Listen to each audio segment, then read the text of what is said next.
तो जैसा कि लास्ट एपिसोड में हमने देखा था, जो जियाओ की ना होती है वो ली जियान को एक पिल देती है और वो पिल देने के बाद वो ली जियान से पूछती है कि ब्रदर ली जियान, क्या आप इस पिल के बारे में जानते हो। जो सुनकर अब जो ली जियान होता है वो अपने मन में सोचने लगता है कि ये ट्रू मार्शल इन्हेंसमेंट पिल है, जो कि बहुत ही ज़्यादा हाई ग्रेड की पिल होती है, जिसे कि एक हाई ग्रेड का अल्केमिस्ट ही रिफाइन कर सकता है। और उससे अलग इस पिल को रिफाइन करने के लिए काफ़ी हाई ग्रेड के मटेरियलों की भी ज़रूरत पड़ती है, जिनका मिलना काफ़ी ज़्यादा रेयर होता है। तो इसीलिए ये कहा जा सकता है कि ये पिल सबसे ज़्यादा रेयर होती है। और लीजियान के इतना सोचते के साथ ही हम देखते हैं कि बाहर से किसी के चिल्लाने की आवाज़ आती है, जो कि चिल्लाते हुए बोलते हैं कि ढूंढो उसे, वो यहीं कहीं पर ही छुपा हुआ होगा। उसकी हिम्मत कैसे हुई यहाँ पर आने की, वो यहाँ से जिंदा बचकर नहीं जाना चाहिए। और अब इस आवाज़ को सुनकर जो लीजियान होता है वो अपने मास्क को निकाल लेता है और वो अपने मास्क को निकालते हुए जियाओकिन से बोलता है कि जियाओकिन अब मुझे यहाँ से जाना होगा। जो सुनकर जो जियाओकिन होती है वो थोड़ा घबराते हुए लीजियान से बोलती है कि ब्रदर लीजियान, आप अपना ध्यान रखना। और उसके अब इतना बोलते हैं हम थोड़ी देर बाद का सीन देखते हैं, जहाँ पर कि जो लीजियान होता है वो शितु हुआन वाले लुक में आ चुका होता है, जिसे देखकर अब जो डिसाइपल होते हैं वो चिल्लाते हुए बोलते हैं कि वहीं पर ही रुक जाओ, यहाँ से भागने की कोशिश भी मत करना। जो सुनकर जो लीजियान होता है वो उन लोगों की तरफ देखकर मुस्कुराते हुए उन लोगों से बोलता है कि तुम्हें क्या लगता है कि तुम इसके लायक भी हो कि तुम यहाँ पर शितुआन को पकड़ सको, बस सपने देखते रहो। और इतना बोलते के साथ ही अब जो लीजियान होता है वो वहाँ से उड़कर निकल जाता है और वो वहाँ से जाते हुए बोलता है कि जो क्लिफ आइसलैंड है वो कुछ भी नहीं है, बस इसके बारे में ऐसी ही बड़ी बड़ी बातें कही जाती है। अगर यहाँ पर ग्रेनी टोंग भी होती तो मैं उसे भी बहुत बुरी तरह से पीटता। और लीजियान की अब इस बात को सुनकर हम देखते हैं कि वहाँ पर जो डिसाइपल खड़े होते हैं वे गुस्से में चिल्लाते हुए लीजियान से बोलते हैं कि बच्चे, तुम्हारी हिम्मत कैसे हुई ग्रेनी टोंग की इस तरह से इंसल्ट करने की। याद रखना, जो क्लिफ आइसलैंड है वो तुम्हें नहीं छोड़ेगा, वो तुम्हें कहीं से भी ढूंढ निकालेगा। और उनके अब इतना बोलते हैं हमारा जो व्यू होता है वो शितु हुआन के पैलेस के ऊपर आ जाता है, जहाँ पर कि हम देखते हैं कि जो लिन फेयर होती है वो वहाँ से गुजर रही होती है। और अब लिन फेयर को वहाँ पर देखकर जो शितु हुआन होता है वो लिन फेयर से बोलता है कि लिन फेयर, अच्छा हुआ तुम यहाँ पर आ गई, क्योंकि मैं अभी तुम्हारे ही बारे में बातें कर रहा था। जो सुनकर जो लिन फेयर होती है वो गुस्से में शितु हुआन से बोलती है कि पैलेस मास्टर, मुझे लगता है कि आपको दूसरे के नाम को रिस्पेक्ट के साथ में लेना चाहिए, आप मुझे ये ऐसे ही लिन फेयर नहीं बोल सकते। और अब लिन फेयर की इस बात को सुनकर शितु हुआन को कुछ भी समझ में नहीं आता कि आखिर इसे हुआ क्या और ये इस तरह की बातें क्यों कर रही है। और गाइस, मैं आपको बता देना चाहता हूँ कि ये इस तरह से इसीलिए कर रही है क्योंकि ली जियान ने शितु हुआन का रूप लेकर इसे बहुत ही बुरी बुरी बातें बोली थी। जिसके बाद अब हम देखते हैं कि जो लिन फेयर होती है वो वहाँ से जाने लगती है और वहाँ से जाते हुए बोलती है कि शितु हुआन, तुम एक नंबर की मतलबी हो। और अब उसकी इस बात को सुनकर हम देखते हैं कि शितु हुआन को कुछ भी समझ में नहीं आता और वो हुआन से पूछता है कि हुआन, आखिर इसके साथ में प्रॉब्लम क्या है, ये यहाँ पर मुझे मतलब ही क्यों बोल कर गई। जो सुनते के साथ ही हम देखते हैं कि जो हुआन होता है वो शितु हुआन से बोलता है कि जो सिस्टर इन लॉ है वो आपको यहाँ पर बदमाश बोल रहा है, ये कहीं ऐसा तो नहीं कि आप उनके पीछे किसी दूसरी लड़की को डेट कर रहे हो और उसे इस बारे में पता लग गया हो। जो उनका जो शितु हुआन होता है वो वहाँ से जाने लगता है और वो वहाँ से जाते हुए बोलता है कि पता नहीं उसके दिमाग में क्या चलता रहता है, उसे चलो दफ़ा करो, मैं यहाँ से जा रहा हूँ। जो सुनते के साथ ही हम देखते हैं कि जो हुआन होता है वो काफ़ी ज़्यादा खुश होने लगता है और वो खुश होते हुए अपने मन में सोचता है कि अरे वाह, ये तो काफ़ी अच्छी न्यूज़ है कि शितु हुआन और जो लिन फेयर है इन दोनों के रिलेशन में काफ़ी प्रॉब्लम चल रही है। तो मुझे लगता है कि मुझे ये बात जाकर ब्रदर ली सियान को बतानी चाहिए। और हुआन के अब इतना बोलते के साथ ही हमारा जो व्यू होता है वो क्लिफ आइसलैंड के ऊपर आ जाता है, जहाँ पर की जो ग्रेनी टोंग होती है वो आ चुकी होती है और वो वहाँ पर अपने पीटे हुए लोगों को देखकर बोलती है कि यहाँ पर आखिर क्या हुआ। जो सुनते के साथ ही अब जो वहाँ पर एक डिसाइपल होता है वो ग्रेनी टोंग को आकर बताता है कि ग्रेनी टोंग, आपके यहाँ पर जाने के बाद यहाँ पर एक डिसाइपल जबरदस्ती घुसकर आ गया था और उसने यहाँ पर काफ़ी सारे डिसाइपलों को भी इंजर्ड कर दिया। जो सुनकर ग्रेनी टोंग को भी काफ़ी गुस्सा आ जाता है और वो गुस्से में बोलती है कि आखिर किसके अंदर इतनी हिम्मत हो गई जो कि ज़बरदस्ती क्लिफ आइसलैंड के ऊपर आ सके। क्या वो नहीं जानता था कि जो क्लिफ आइसलैंड है वो कोई ऐसा पैलेस नहीं है जहाँ पर कि जब अपनी मर्जी से चाहे तब आया जा सके। जो सुनते के साथ ही अब हम देखते हैं कि वो जो डिसाइपल होता है वो ग्रेनी टोंग को बताता है कि ग्रेनी टोंग, उसका नाम शितु हुआन था, जो कि शितु इम्पेरियल पैलेस से है और उसने आपके बारे में भी काफ़ी गंदी गंदी बातें बोली थी। जो सुनकर तो अब जो ग्रेनी टोंग होता है उसे काफ़ी गुस्सा आ जाता है और वो गुस्से में उस डिसाइपल से बोलती है कि जल्दी से मुझे बताओ कि उसने क्या क्या बोला था। जो सुनकर अब जो वो डिसाइपल होता है वो ग्रेनी टोंग को बताता है कि ग्रेनी टोंग, उसने आपको ओल्ड डीमन कहा था और उसने आपके बारे में ये भी कहा था कि अगर आज आप क्लिफ आइसलैंड के ऊपर होती तो वो आपको बहुत ही बुरी तरह से पीटता। जो सुनते के साथ ही अब जो ग्रेनी टोंग होती है उसे बहुत ज़्यादा गुस्सा आ जाता है और वो गुस्से में अपने ओरा को रिलीज करते हुए बोलती है कि उसकी हिम्मत कैसे हो गई मेरे बारे में इस तरह की बातें बोलने की, नहीं अब उसे माफ़ नहीं किया जा सकता। और ग्रेनी टोंग को अब ऐसे गुस्से में देखकर वहाँ पर जो डिसाइपल होते हैं वो ग्रेनी टोंग को शांत करते हुए उसे बोलते हैं कि ग्रेनी टोंग प्लीज़ शांत हो जाइए, इस तरह से गुस्सा मत कीजिए।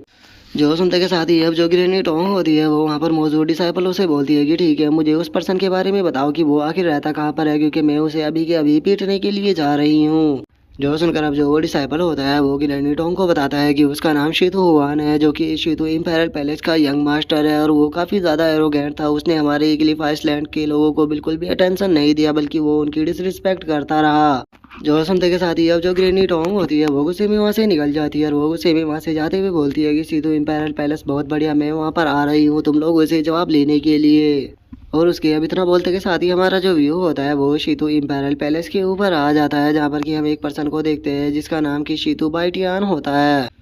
और ये पर्सन जो शीतू इंपेरियल पैलेस होता है उसका मास्टर होता है। और अब जो शीतू बाइटियान होता है वो अपने लोगों से बोलता है कि जो रोड ऑफ हेवन है वो बहुत ही जल्द ओपन होने वाला है, तो इसीलिए मैं पूछना चाहता हूँ कि तुम किन किन वहाँ पर भेजने वाले हो। जो सुनते के साथ ही अब जो एक एल्डर होता है वो सीधू बाइटियान से बोलता है कि पैलेस मास्टर, मुझे अभी तो यहाँ पर कोई भी नहीं आया और उनके बारे में कोई न्यूज़ भी नहीं है, लेकिन मुझे लगता है कि वे लोग जल्दी ही यहाँ पर आ जाएंगे क्योंकि उनके साथ में हमारा रिलेशनशिप काफ़ी अच्छा है। तो इसीलिए मुझे लगता है कि जब टाइम आएगा तो वे हमारी मदद ज़रूर करेंगे, आपको टेंशन लेने की कोई भी ज़रूरत नहीं है। जोश उनका जोशी तो बाइटियान होता है, उसे थोड़ा गुस्सा आ जाता है और वो गुस्से में बोलता है कि मेरा बेटा जोशी तो हुआन है, मुझे पक्का है कि ना कि वो रोड ऑफ हेवन के अंदर काफ़ी अच्छे से परफॉर्म करेगा, इसीलिए जो कियान कुन पैलेस है मुझे नहीं लगता कि वो उसे वहाँ पर जाने के लिए अलाउ करेगा। जो सुनते के साथ ही अब जो वे एल्डर होते हैं वो शीतू बाइटियान से बोलते हैं कि पैलेस मास्टर आप प्लीज़ शांत हो जाइए, क्योंकि जो यंग मास्टर है वो काफ़ी टैलेंटेड है, इसीलिए मुझे लगता है कि वे रोड ऑफ हेवन के अंदर जितने भी इम्पेरल चिल्ड्रन हैं उन सभी को क्रश कर देंगे। जो सुनते के साथ ही हम देखते हैं कि जो शीतू बाइटियान होता है वो थोड़ा सा उदास हो जाता है और वो उदास होते हुए बोलता है कि अभी तक जो ग्रेट वू डायनेस्टी है वहाँ से भी कोई न्यूज़ नहीं आई, मुझे समझ में नहीं आ रहा कि यहाँ पर आखिर चल क्या रहा है।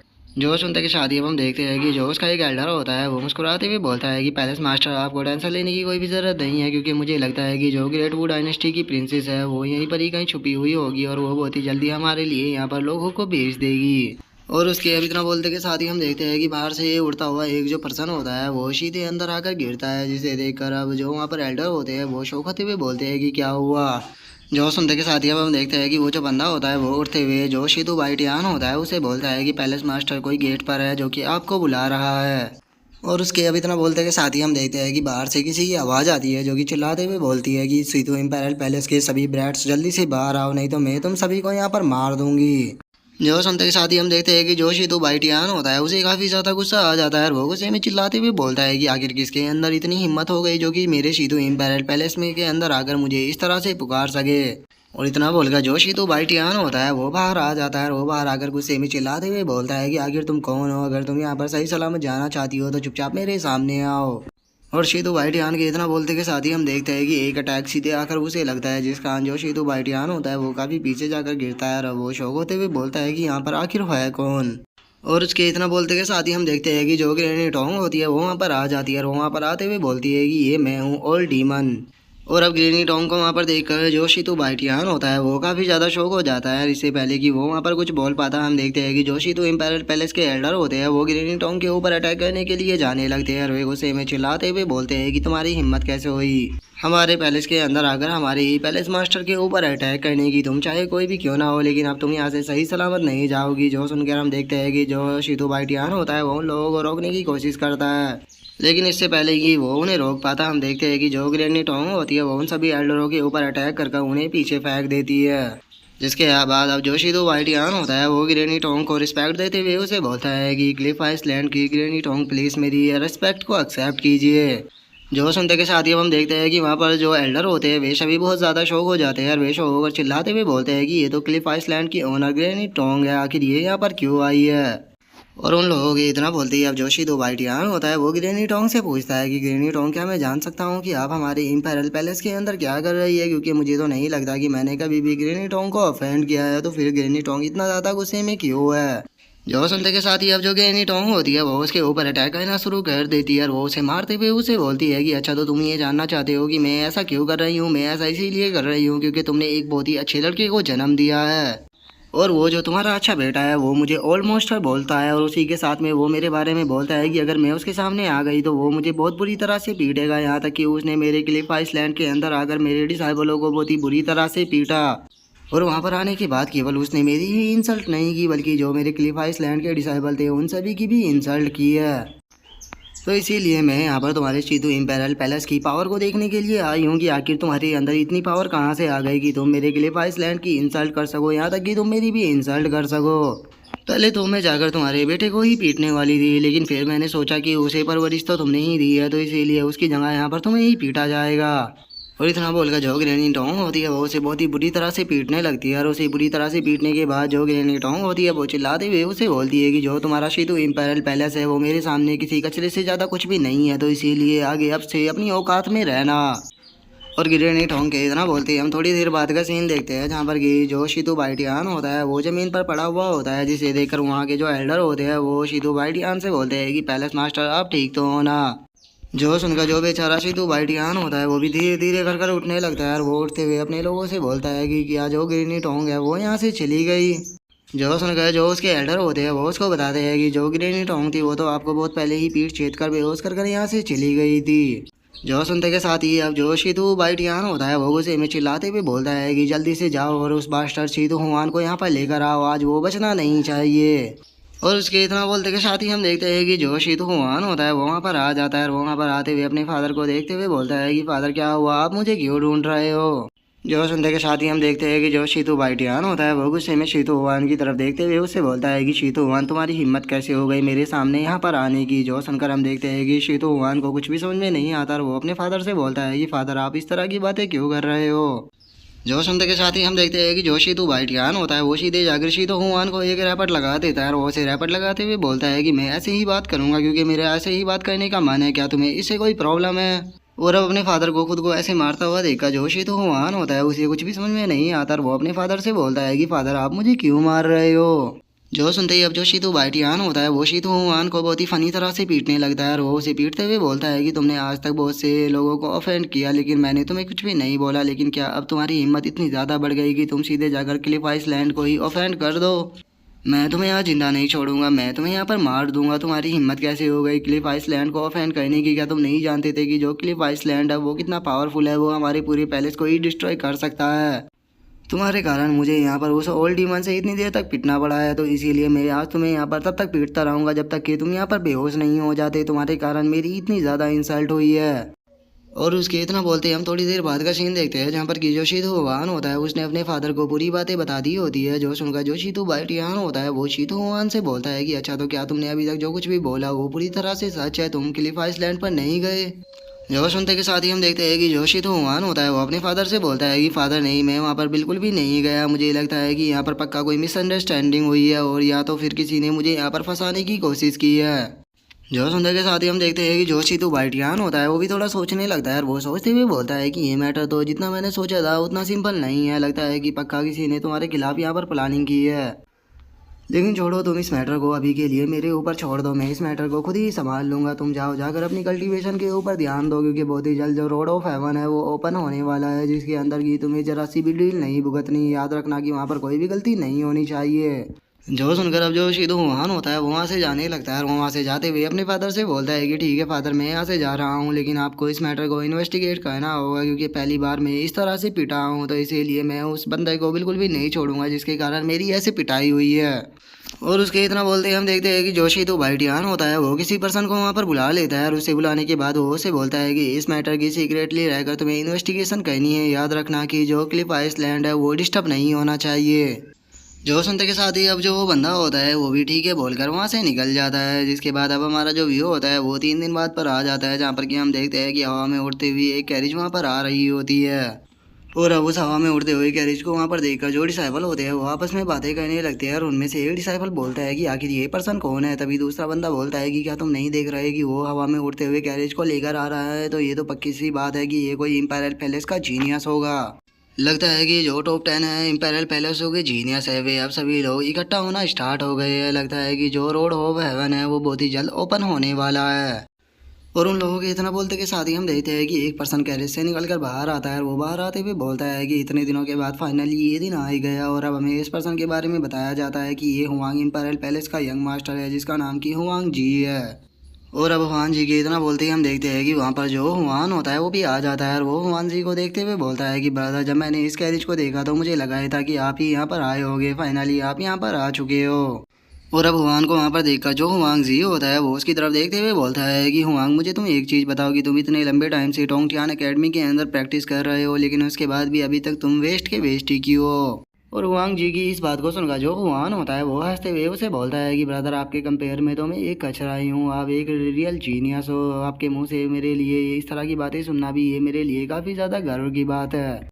जो सुनकर अब जो हुआंग जी होता है वो वहाँ से जाने लगता है और वो हुआन की इंसल्ट करते हुए बोलता है कि चलो, ये काफ़ी अच्छी बात है कि तुम अपनी औकात को जानते हो। जो सुनकर हम देखते हैं कि जो हुआन होता है उसे काफ़ी गुस्सा आने लगता है और वो गुस्से में अपने मन में सोचता है कि एक दिन मैं इस सभी बेइज्जती का बदला ज़रूर लूँगा। और उसके इतना सोचते ही हमारा जो व्यू होता है वो लीजियान के पैलेस के ऊपर आ जाता है, जहाँ पर कि हम देखते हैं कि जो हुआन होता है वो एक पर्चा लेकर वहाँ पर आ चुका होता है। और वहाँ पर आने के बाद वो लीजियान को बताता है कि ब्रदर लीजियान, इसके अंदर यहाँ पर जितने भी इम्पेरियल पैलेस से जीनियस भेजे गए हैं उनके मैंने डिटेल और उनके नामों के बारे में सब कुछ लिख दिया है। जो सुनकर अब जो लीजियान होता है वो भी उस पर्चे को लेकर पढ़ने लगता है और वो उस पर्चे को पढ़ते हुए बोलता है कि सच में मानना पड़ेगा कि जितने भी बंदे इम्पेरियल पैलेस से आए हैं वे काफ़ी स्ट्रॉन्ग है, क्योंकि इनमें से कोई भी बंदा विंड क्लाउड रियलम से नीचे नहीं है। जो सुनकर अब जो हुआन होता है वो लीजियान को बताने लगता है कि जो रोड ऑफ हेवन है उसके अंदर सबसे पावरफुल पर्सनों को ही भेजा जाता है टोंगटियान एकेडमी के अंदर से। और यहाँ पर वैसे तो 10 इम्पेरियल पैलेस है, लेकिन 3 इम्पेरियल पैलेस इन सभी में सबसे ज़्यादा पावरफुल है। और पास्ट के बारे में तो आपको पता ही होगा, जो वैन युआन पैलेस हुआ करता था उसके अंदर सबसे पावरफुल जीनियस हुआ करते थे, लेकिन बाकी के जो इम्पेरियल पैलेस थे वो वैन युआन पैलेस से काफ़ी ज़्यादा जलने लगे। इसीलिए जो रोड ऑफ हेवन के अंदर इम्पेरियल पैलेस के जीनियस गए थे उन सभी ने साथ में मिलकर जो वैन युआन पैलेस के मेंबर थे उन सभी को वहाँ पर मार दिया था। तो इसीलिए ब्रदर लीजियान, मैं यहाँ पर आपसे पूछना चाहता हूँ कि क्या आप श्योर हो कि आप रोड ऑफ हेवन के अंदर जाओगे, क्योंकि जितने भी इम्पेरियल पैलेस है वे वैन युआन पैलेस से बहुत ज़्यादा नफरत करते हैं और अगर आपने इसके अंदर एंटर किया तो हो सकता है कि वो आपको भी मारने की कोशिश करे। जो सुनकर जो लीजियान होता है वो हुआन से बोलता है कि मुझे उनकी कोई भी चिंता नहीं है, मैं उन लोगों से आसानी से निपट लूंगा, लेकिन मुझे तुम ये बताओ कि जो शुतु हुआन और जो लिन फेयर है उन दोनों के बीच में क्या कुछ हुआ है। जो सुनते के साथ ही अब जो हुआन होता है वो हंसते हुए लीजियान से बोलता है कि ब्रदर लीजियान, मैं आपको इसी बारे में बताने वाला था, क्योंकि अभी अभी काफ़ी इंटरेस्टिंग चीज़ हुई है, क्योंकि जो लिन फेयर और जो शुतु हुआन है उन दोनों का जो रिलेशन है वो धीरे धीरे कर ख़त्म होता जा रहा है। और जिसका सबसे बड़ा कारण ये है कि लिन फेयर के कल्टीवेशन के अंदर कोई प्रॉब्लम हो गई है, जिस कारण पिछले 3 सालों से उसके कल्टीवेशन के अंदर कोई भी इम्प्रूव नहीं हुआ और वो वहीं के वहीं अपने लेवल पर रुकी हुई है। जो सुनकर अब जो लीजियान होता है वो अपने मन में सोचने लगता है कि जो लिन फेयर थी उसने मुझे 3 साल पहले धोखा दिया था और मैं 3 सालों तक उस केज के अंदर बंद होकर रहा। लगता है कि ये किस्मत का ही कोइंसिडेंस है कि जो लिन फेयर है वो भी पिछले 3 सालों से अपने ही कल्टीवेशन पे रुकी हुई है। लगता है कि ये कोई हेवन की पनिशमेंट है जो कि लिन फेयर को मेरे द्वारा दी गई है, क्योंकि लिन फेयर ने मेरे साथ में गलत किया था, तो इसीलिए हेवन ने भी उसे वहीं पर ही रोक दिया है। और लीजियान की इतना सोचते के साथ ही हमारा जो व्यू होता है वो शीतु हुआन के मेंशन के ऊपर आ जाता है, जहाँ पर कि हम देखते हैं कि जो हुआंग जी होता है वो शीतु हुआन के पास में आते हुए उसे बोलता है कि यंग पैलेस मास्टर, आप आखिर क्या सोच रहे हो। और अब उसी वहाँ पर देखा जो शीतु हुआन होता है वो हुआंग जी से बोलता है कि हुआन जिंग, मैं तुम्हारे ही पास में आने वाला था, क्योंकि मैं तुम्हें एक ऑफर देना चाहता हूँ। कैसा रहेगा अगर हम दोनों साथ में मिलकर बाकी के जितने भी लोग हैं पहले उन्हें मार दे और उसके बाद फाइनल के लिए यहाँ पर फाइट करें, क्योंकि हमारे यहाँ पर वैसे भी जितने भी लोग पार्टिसिपेट करने वाले हैं उनमें से मैं एक तुम ही हो जिसे कि मैं अपना ओपोनेंट समझता हूँ। तुम्हारे सिवा यहाँ पर कोई भी ऐसा क्वालिफाई नहीं है जो कि मेरे साथ में फाइट कर सके। जो सुनकर जो हुआंग जी होता है वो शीतु हुआन से बोलता है कि क्यों, क्या तुम बाकी लोगों से फाइट नहीं करना चाहते।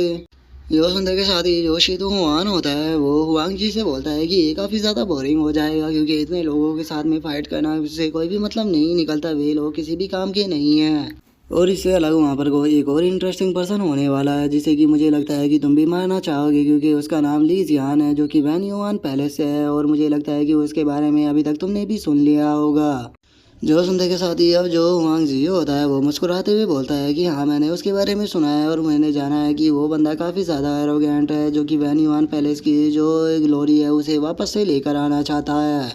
लेकिन मुझे नहीं लगता कि वो बंदा इतना ज़्यादा पावरफुल है। जो सुनते के साथ ही जो शीतु हुआन होता है वो हुआंग जी को बताता है कि उसने जो तुम्हारे ब्रदर हुआन है उसे बहुत ही बुरी तरह से पीटा था, तो क्या तुम अपने भाई का बदला नहीं लेना चाहते उसे मारने के बाद, क्योंकि ये तुम भी जानते हो कि वो अगर सक्सेस हो गया तो वैन युआन पैलेस की जो ग्लोरी है वो वापस से आ जाएगी, तो फिर तुम मेरा यहाँ पर साथ क्यों नहीं देते उसे मारने के लिए। जो सुनते के साथ ही हम देखते हैं कि जो हुआंगशी होता है वो वहाँ से जाने लगता है और वो वहाँ से जाते हुए बोलता है कि वो मेरे लिए कोई भी खतरा नहीं है, उसे मैं आसानी से मार सकता हूँ, तो इसीलिए मुझे उसके ऊपर ध्यान देने की बिल्कुल भी जरूरत नहीं है। जिसके बाद अब हमारा जो व्यू होता है वो किसी दूसरी जगह पर आ जाता है, जहाँ पर कि हम जोशी तो हुआन का मास्टर होता है उसे देखते हैं और वो वहाँ पर खड़ा होकर बोलता है कि अभी तक भी जो मास्टर है वो यहाँ पर क्यों नहीं आए, क्या कुछ गड़बड़ हो गई है। और इतना बोलकर हम देखते हैं कि जो शितु हुआन का मास्टर होता है वो एक एल्डर को बुलाते हुए उससे बोलता है कि आगे जो सैक मास्टर है वो कहाँ पर चले गए, वो यहाँ पर क्यों नहीं आए, क्योंकि यहाँ पर काफ़ी पावरफुल पर्सन आने वाले हैं, तो मुझे लगता है कि उन्हें उससे मिलना चाहिए था। जो सुनकर वो जो एल्डर होता है वो शितु हुआन के मास्टर से बोलता है कि एल्डर मैंने उन्हें आने के लिए बोला था, लेकिन उन्होंने मेरी बात के ऊपर बिल्कुल भी ध्यान नहीं दिया और उन्होंने कहा कि वे अभी काफ़ी ज़्यादा बिजी है, तो इसीलिए वे यहाँ पर नहीं आएंगे। जो सुनकर जो शीतू बाइटियान होता है वो उन दोनों से बोलता है कि अब बातें करना बंद करो, क्योंकि वे लोग यहाँ पर आ चुके हैं। और उनके इतना बोलते के साथ ही हम देखते हैं कि एक फ्लाइंग कैरेज वहाँ पर आने लगता है। जिसके बाद अब हम उस कैरेज के अंदर देखते हैं जहाँ पर कि एक लड़का और एक लड़की बैठी हुई होती है, जिसमें से जो लड़की होती है उसका नाम यांग यूनर होता है और वहीं जो लड़का होता है उसका नाम गाओ हुआ होता है। और अब जो गाओ हुआ होता है वो उस यहाँ को देखते हुए उससे बोलता है कि सिस्टर यांग यूनर, यहाँ पर जो स्पिरिचुअल एनर्जी है वो तो बहुत ज़्यादा कम है, तो इसीलिए जैसे ही हमारा काम यहाँ पर ख़त्म हो जाए हम जल्द से जल्द यहाँ से वापस लौट जाएंगे। जो सुनकर जो यांग यूनर होती है वो उसे बोलती है कि अगर ये शीतु किंग के लिए नहीं होता तो क्या तुम्हें लगता है कि मैं इस जगह पर आती, मैं तो इस जगह पर आने के बारे में सोच भी नहीं सकती थी। लेकिन छोड़ो, क्योंकि अब हम लोग यहाँ पर आ चुके हैं तो चलो यहाँ पर देखते हैं कि आखिर यहाँ पर किस तरह की जीनियस है। जो सुनकर जो गाँव हुआ होता है वो यांग यूनर से बोलता है कि सिस्टर यांग यूनर, क्या आप बोल चुकी हो कि हम यहाँ पर क्यों आए हैं, हम यहाँ पर एम्परर मिंग के बारे में जानने के लिए आए हैं, हमारा जो मिशन है वो एम्परर मिंग के बारे में इन्वेस्टिगेशन करना है। जो सुनते के साथ ही अब जो यांग यूनर होती है वो उसे बोलती है कि क्या तुम्हें लगता है कि जो एम्परर मिंग है वो फ्रेंच रियलम पर पहुंच चुका है। जो सुनकर जो गाँव हुआ होता है वो उसे बोलता है कि देखो मैं इस बारे में तो नहीं जानता, लेकिन चूंकि अब हम यहाँ पर आ चुके हैं तो मुझे लगता है कि रोड ऑफ हेवन बहुत ही जल्द ओपन होने वाला है, और उसके ओपन होते के साथ ही हमें जो एम्परर मिंग है उसके बारे में भी यहाँ पर कुछ ना कुछ पता लग ही जाएगा। जो सुनते ही अब जो यांग यूनर होती है वो मुस्कुराते हुए बोलती है कि वैसे तो जो एम्परर मिंग थे वही काफ़ी ज़्यादा टैलेंटेड थे, लेकिन उसी के साथ में वे काफ़ी ज़्यादा एरोगेंट भी थे, तो इसीलिए उनका तो मानना तय ही था। जो सुनते के साथ ही जो गाँव हुआ होता है वो उसे बोलता है कि यहाँ पर हमारा एक और मिशन भी है, एम्परर मिंग से रिलेटेड जितनी भी चीज़ है हमें उन सभी को डिस्ट्रॉय कर देना होगा, ताकि यहाँ पर कोई भी उम्मीद ना बचे। क्योंकि जैसे कि हमें इन्वेस्टिगेशन के द्वारा न्यूज़ मिली है कि उसका एक डिसाइबल है जिसका नाम की वैन चाई है, तो इसीलिए हमें उसे भी ढूंढना होगा और उसे ढूंढने के बाद सीक्रेटली ख़त्म करना होगा। क्योंकि मुझे न्यूज़ मिली है कि वो भाई पिछले काफ़ी सालों से जो एम्परर मिंग था उसके बारे में सीक्रेटली रहकर इन्वेस्टिगेशन कर रहा है। जो सुनते के साथ ही अब जो यांग यूनर होती है वो मुस्कुराते हुए बोलती है कि मुझे लगता है कि जैसे ही जो ये वैन चाई है इसे इस बारे में पता लगेगा कि हम यहाँ पर आए हैं तो वो यहाँ पर हमें मारने के लिए ज़रूर आएगा। और उसके इतना बोलते के साथ ही हम देखते हैं कि जो उनकी फ्लाइंग कैरेज होती है वो नीचे आ जाती है, जिसे देखते के साथ ही अब जो शीतू बाइटियान होता है वो अपना इंट्रोडक्शन देते हुए बताता है कि मेरा नाम शीतू बाइटियान है, मैं शीतू इम्पेरल पैलेस का मास्टर हूँ, टोंगटियान एकेडमी का, और मैं यहाँ पर दोनों मास्टर का वेलकम करने के लिए आया हूँ। जो सुनकर अब जो गाँव हुआ होता है वो से बोलता है कि पैलेस मास्टर आपको इतना ज़्यादा पोलाइट होने की कोई भी ज़रूरत नहीं है, क्योंकि जो किंग शीतू थे उन्होंने आपके बारे में स्पेशली हमें बताया था और उन्होंने हमसे कहा था कि आपकी जो जनरेशन है उसके अंदर शीतू फैमिली के अंदर काफ़ी अच्छे अच्छे जीनियस है। जो सुनकर जो शीतू बाइटियान होता है वो खुश होते हुए बोलता है कि जो मेरे शीतू फैमिली के एंसिस्टर है उन्हें मेरी शीतू फैमिली से काफ़ी ज़्यादा उम्मीद है, तो फिर मैं कैसे अपने शीतू एंसिस्टरों को इस तरह से डिसअपॉइंट कर सकता हूँ। और इतना बोलकर अब जो शीतू बाइटियान होता है वो शीतू युवान का इंट्रोडक्शन देते हुए उन दोनों को बताता है कि दोनों ही मास्टर प्लीज मेरे बेटे को से मिलिए, इसका नाम शीतू युवान है, जो कि यहाँ पर जो रोड ऑफ हेवन है उसके अंदर पार्टिसिपेट करने वाला है। जो सुनते के साथ ही अब जो शीतू हुआन होता है वो उन दोनों को वहाँ पर ग्रीट करने लगता है। जो सुनते के साथ ही हम देखते हैं कि जो यांग यूनर होती है वो शीतू हुआन के पास में आने लगती है और वो शीतू हुआन के पास में आते हुए बोलती है कि सच में तुम किंग शीतू के डिसटेंट होने के लायक हो, क्योंकि तुम काफ़ी टैलेंटेड हो और उसी के साथ में तुम काफ़ी पोलाइट भी हो, तो इसीलिए फ्यूचर में तुम्हें मुझे मास्टर बोलने की कोई भी ज़रूरत नहीं है, तुम बस मुझे मेरे नाम यूनर से बुलाना। और अब यांग यूनर की खूबसूरती को देखकर जो शीतू हुआन होता है वो अपने मन में सोचता है कि यह लड़की कितनी ज़्यादा खूबसूरत है, इसका कंपेयर तो फेरी से भी किया जा सकता है, लेकिन अगर इसकी कल्टीवेशन की बात की जाए तो इसकी कल्टीवेशन भी बहुत ज़्यादा ऊपर है। और शीतू हुआन ये सोच ही रहा होता है, लेकिन तभी जो शीतू बाइटियान होता है वो शीतू हुआन से बोलता है कि शीतू हुआन तुम मास्टर यूनर को लेकर यहाँ पर आसपास की जगह घुमा कर क्यों नहीं लेकर आते, ताकि ये इस जगह से फैमिलियर हो जाए और उसी के साथ में तुम दोनों के बीच में भी अच्छा रिलेशन बन सके।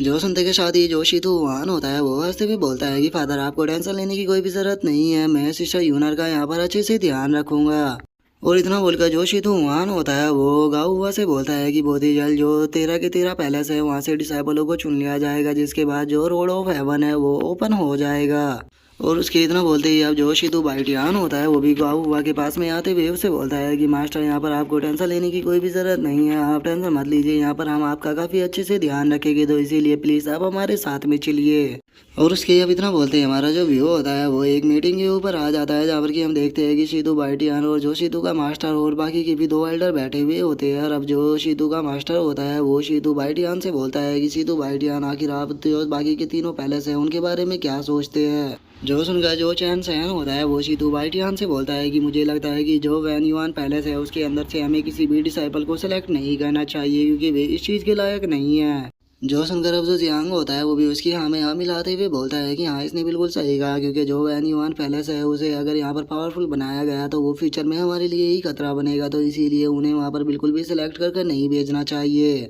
और उन लोगों की अब इस बात को सुनकर जो शीतू बाइटियान होता है वो उन लोगों से बोलता है कि नहीं ऐसा नहीं है, मैं उन सभी के सभी लोगों को सिलेक्ट करने वाला हूँ और रोड ऑफ हेवन के अंदर सभी के सभी जाएंगे। और अब शीतू बाइटियान की इस बात को सुनकर जो चैन सहन होता है वो भी काफ़ी ज़्यादा शौक हो जाता है, और वो शौक होते हुए बोलता है कि शीतू बाइटियान आप आखिर ये क्या बोल रहे हो, आप उन सभी के सभी लोगों को वहाँ पर क्यों भेजना चाहते हो। और अब उसके इतना बोलते के साथ ही जो शीतू वन का मास्टर होता है वो भी शीतू बाइटियान से बोलता है कि पैलेस मास्टर कहीं ऐसा तो नहीं है कि आप उन सभी लोगों को वहाँ पर भेजकर एक साथ ही ख़त्म करना चाहते हो। जो सुनते के साथ ही अब जो शीतू बाइटियान होता है वो हंसते हुए बोलता है कि बिल्कुल मैं उन वहाँ पर सभी लोगों को ख़त्म करना चाहता हूँ, क्योंकि वैन युआन पैलेस के जो डिसाइपल है उन्हें हम यहाँ पर नहीं मार सकते, लेकिन अगर एक बार उन्होंने रोड ऑफ हेवन के अंदर इंटर किया तो उसके बाद जैसे वे पहले ख़त्म किए गए थे ऐसे ही इस बार भी ख़त्म कर दिए जाएंगे। जो सुनकर जो शीतू वन का मास्टर होता है वो भी मुस्कुराते हुए बोलता है कि मानना पड़ेगा आपने काफ़ी अच्छा प्लान बनाया है, क्योंकि जितने भी इम्पेरियल पैलेस के जीनियस है वे सभी एक साथ में इकट्ठा हो गए हैं और वैन युआन पैलेस के डिसाइबलों का उनके सामने टिकने का सवाल ही नहीं बनता, दोबारा से जो वैन युआन पैलेस है वो डिस्ट्रॉय होने वाला है। और उन लोगों के अब इतना बोलते के साथ ही हमारा जो व्यू होता है वो वैन युआन पैलेस के अंदर आ जाता है, जहाँ पर कि जो डीन होता है वो उन लोगों को बताता है कि मैंने यहाँ पर तुम लोगों को इसीलिए बुलाया है क्योंकि जो रोड ऑफ हेवन है वो बहुत ही जल्द ओपन होने वाला है। जो सुनते के साथ ही हम देखते हैं कि जो लियांग होता है उसे काफ़ी ज़्यादा गुस्सा आ जाता है और वो गुस्से में बोलता है कि मैं जानता ही था कि उन बास्टरों ने हमें सेलेक्ट नहीं किया होगा और वे चाहते होगी कि हम रोड ऑफ हेवन के अंदर इंटर ना करें। जो सुनकर अब जो फैंग होता है वो भी गुस्से में बोलता है कि आखिर वे लोग ऐसा कैसे कर सकते हैं, क्योंकि हमारे वैन युआन पैलेस को भी तो कोटा मिलना चाहिए था, तो कम से कम यहाँ से एक डिसाइबल तो रोड ऑफ हेवन के अंदर इंटर करना ही चाहिए। और उन लोगों की अब इस तरह की बातों को सुनकर जो डीन होता है वो उन लोगों से बोलता है कि लगता है कि तुमने लोगों ने यहाँ पर मेरी बात का गलत मतलब निकाल लिया, बात यह है कि तुम सभी को यहाँ पर रोड ऑफ हेवन के लिए सेलेक्ट कर लिया गया है। और अब डीन की इस बात को सुनते ही हम देखते हैं कि वहाँ पर सभी के सभी काफ़ी ज़्यादा शौक हो जाते हैं, और जो डीन होते हैं वो उन लोगों से बोलते हैं कि तुम लोग यही सोच रहे होगे कि उन लोगों ने तुम्हें सभी के सभी को सेलेक्ट क्यों किया है। यही चीज़ मैंने भी सोची थी और मैंने इस चीज़ के बारे में इन्वेस्टिगेशन भी की है, और मुझे अब रीज़न पता लग चुका है कि उन लोगों ने तुम सभी लोगों को इसीलिए सेलेक्ट किया है क्योंकि वे लोग चाहते हैं कि जो वैन युआन पैलेस के डिसाइपल है उन सभी को वहाँ पर ख़त्म कर दिया जाए। और डीन के अब इतना बोलते ही जो यूनर होती है वो उन सभी डिसाइपलों को बताती है कि जो रोड ऑफ हेवन है वो ट्रायल फील्ड के ओपन होगा, जहाँ पर कि सभी डिसाइपल एक दूसरे के साथ में कंप्लीट करेंगे और जो उस फाइट को एंड में जीतेगा उसे रोड ऑफ हेवन के अंदर जाने का मौका मिलेगा। जो सुनकर अब जो डीन होता है वो उन लोगों को बताता है कि जो ये ट्रायल फील्ड होने वाला है वहाँ पर काफ़ी ज़्यादा पावरफुल जीनियस आएगी जिनका तो कि तुम्हें सामना भी करना होगा, और ये डिसाइपल होने वाले हैं ये इम्पेरियल पैलेस के टॉप 10 डिसाइपल होने वाले हैं, जिनकी की चाहे कल्टीवेशन चाहे कॉम्बैट पावर की बात की जाए वे हर चीज़ में ही तुमसे ज़्यादा बेहतर है। तो इसीलिए मैं यहाँ पर तुम लोगों से पूछना चाहता हूँ कि क्या तुम उन लोगों के साथ में फ़ाइट करने के लिए तैयार हो। जो सुनकर जो फैन क्वीन होता है वो उन लोगों से बोलता है कि बिल्कुल मैं फ़ाइट करने के लिए पूरी तरह से तैयार हूँ, क्योंकि मैं मरने से बिल्कुल भी नहीं डरता, मुझे बस फ़ाइट करनी है। और उसके इतना बोलते के साथ ही अब जो फैंग होता है वो भी आगे आने लगता है और वो आगे आते हुए बोलता है कि बिल्कुल मैं किसी भी जीनियस से नहीं डरता, मैं उन सभी लोगों को ख़त्म कर सकता हूँ क्योंकि मैं अब काफ़ी पावरफुल बन चुका हूँ। और उसके इतना बोलते ही हम देखते हैं कि जो लीजियान होता है वो बड़े ही फनी तरह से उसे रैपट मारते हुए बोलता है कि तुम पीछे हटो। जिसके बाद अब जो लीजियान होता है वो डीन के सामने आ जाता है और वो डीन के सामने आते हुए बोलता है कि डीन मैंने जो डिसाइपल है उनके बारे में इन्वेस्टिगेशन की है और जितने भी इम्पेरियल पैलेस के डिसाइपल है अगर उनकी कल्टीवेशन की बात की जाए तो वे कम से कम विंड क्लाउड रियलम पर है, और वहीं उनके जो कॉम्बैट पावर है वो भी काफ़ी बेहतर है। जो सुनते के साथ ही अब जो यूनर होती है वो लीजियान को बताती है कि जो ये ट्रायल फील्ड है इसका आयरन जो 10 एम्पायर पैलेस है वही करेगी, तो इसीलिए वे वहाँ पर काफ़ी सारी हिडन ट्रिक को भी छुपा कर रखेगी जो कि काफ़ी ज़्यादा खतरनाक हो सकती है। और अब उसके इतना बोलते ही जो डीन होता है वो उन लोगों से बोलता है कि ठीक है, मैं यहाँ पर तुम लोगों का ओपिनियन जानना चाहता हूँ, क्योंकि जो 3 दिन बाद जो रेड ऑफ हेवन है वो ओपन हो जाएगा, तो तुम्हारे पास में इतना टाइम नहीं है। जो सुनकर अब जो यूनर होती है वो उन लोगों से बोलती है कि देखो, तुम वहाँ पर जाते हो या नहीं ये तुम्हारे ऊपर है, लेकिन उसके बाद भी तुम मेरे वैन युआन पैलेस की प्राइड रहोगे। और उसके इतना बोलते ही हम थोड़ी देर बाद का सीन देखते हैं जहाँ पर की जो लीजी आन होता है उसने वही पिल निकाल ली होती है जो कि उसे जियाओ किन ने दी थी। और अब उस पिल को देखते हुए जो लीजी आन होता है वो अपने मन में सोचता है कि इस पिल को खाने के बाद मुझे यकीन है कि मैं विंड क्लाउड रियलम पर ब्रेक थ्रू कर जाऊंगा, क्योंकि ये जो पिल है ये हमेशा ही हमें बड़े बड़े लेवलों पर ब्रेक थ्रू करने में मदद करती है। और हो सकता है कि अगर मैं विंड क्लाउड रियलम पर ब्रेक थ्रू कर गया तो उसके बाद जो टॉप इंपीरियल पैलेस के डिसाइपल है मैं आसानी से उनका सामना कर पाऊँ। और इतना बोलते के साथ ही अब जो लीजियान होता है वो उस पिल को खा लेता है। जैसे ही वो उस पिल को खाता है हम देखते हैं कि उसकी बॉडी से बहुत ही ज़्यादा एनर्जी निकलने लगती है। और अब जो लीजियान होता है वो खुद को किसी दूसरी जगह पर ही पाता है और उस जगह को देखते हुए वो बोलता है कि आखिर मैं यहाँ पर कहाँ पर आ गया। और अब लीजियान के इतना बोलते के साथ ही जो हमारा आज का एपिसोड है वो यहीं पे कंप्लीट हो जाता है। तो नेक्स्ट एपिसोड में देखिए कि आगे क्या होता है। अगर आप लोगों को वीडियो अच्छी लगी हो तो लाइक करना, चैनल को सब्सक्राइब करना। मैं मिलता हूँ नेक्स्ट एपिसोड में, तब तक के लिए बाय बाय गाइस।